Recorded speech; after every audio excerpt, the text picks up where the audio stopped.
శారదను తీసుకొని గుడికి వస్తాడు. గుడికి వచ్చిన తర్వాత గుడి దగ్గర భక్తులు అనుకుంటారు ఇలా, ఈ గుడి మెట్లు ఎక్కి దేవుని దర్శనం చేసుకుంటే మనసులోని కోరికలు నెరవేరుతాయని ఒక నానుడి అని చెప్పేసి అనుకుంటా. అంటే అప్పుడు శారదను చూసి కేపి శారదను మోసుకుంటూ గుడి మెట్లు ఎక్కి పోయి దర్శనం చేసుకుందామని అనుకుంటాడు.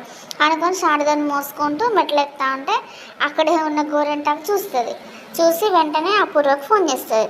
ఫోన్ చేస్తే అపూర్వ ఫోన్ లిఫ్ట్ చేస్తుంది. లిఫ్ట్ చేసి చెప్పిని అని అంటే, ఇప్పుడు ఈ నర్సింగ్ దగ్గర ఉన్న వెంకటేశ్వర స్వామి గుడిలో దగ్గర మన కేపీ ఆ శారదను తీసుకొని అంటే, కాదు కాదు కాదు శారదను మోసుకొని గుడికి వచ్చాడు అమ్మాయి అని చెప్తుంది.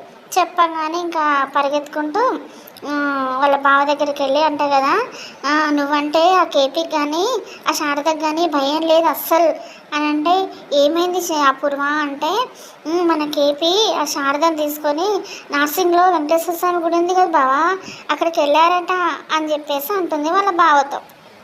అప్పుడు వాళ్ళ బావ కోపం వచ్చి, అదే కానీ నిజమైతే ఆ శారదకి ఇది ఆఖరి రోజు అవుతుంది అని చెప్పేసి గన్ తీసుకొని బయలుదేరుతాడు నర్సింగ్ వెంకటేశ్వర స్వామి గుడి దగ్గరికి. అక్కడికి వెళ్ళేసరికి మరి వాళ్ళిద్దరు ఉంటారా, లేకపోతే వాళ్ళు వస్తున్నారని చెప్పి ఇప్పుడు భూమి ప్లాన్ చేసింది కదా ఇదంతా వాళ్ళిద్దరు కలవాలని, లేకపోతే భూమి మరి వాళ్ళ డాడీని ఆపుద్దా, లేకపోతే కేపీ స్థానంలో భూమిని నిలబడుద్దా, లేకపోతే కేపీ కనబడతాడా కనబడడా, అసలు ఏం జరుగుతుంది, నిజంగానే ఆ శారదను ఏమన్నా చేస్తాడా, ఆవేశంతో వెళ్ళాడు కదా, ఏమవుతుందో రేపటి ఎపిసోడ్లో చూద్దాం. ప్లీజ్ సబ్స్క్రైబ్ మై ఛానల్ అండి. బాయ్.